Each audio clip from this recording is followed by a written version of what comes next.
Dünyaya gəlirsən bir bədənlə, boş, heç nəyin yox. Sonra başlayırsan qazanmağa, yığmağa, elə bilirsən bu sənindir. Sonra da yenə həmin bədəni götürüb gedirsən, düzdür. Bu arada deyirsən, mənim pulum, sənindir, apardır. Deyirsən, mənimdir. Necədir, sənindir, bəs necə qoyub gedirsən? Adam da özü, necə ola bilər? Sənindirsə ixtiyarın var, gücün çatır, apar həmişə sənin olsun. Apara bilirsən, yox. Sənin hətta, bunu bir alim deyir, heç səni ki adla çağırırlar, filan kəs, o da sənin deyil, ona da sahib deyilsən. Cənazəvi qoyanda nə deyirlər? Deyirlər, meydi qaldır, filan kəsi qaldır. Deyir, apar meydi yu, adın oldu meyd, elədir. Demirlər, maşın gətirin filan kəsi aparaq, deyir, gətirin meydi aparaq. Adıva da sahib deyilsən.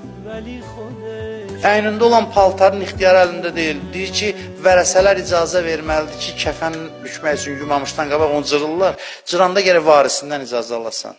Köynəyin ixtiyar əlində deyil.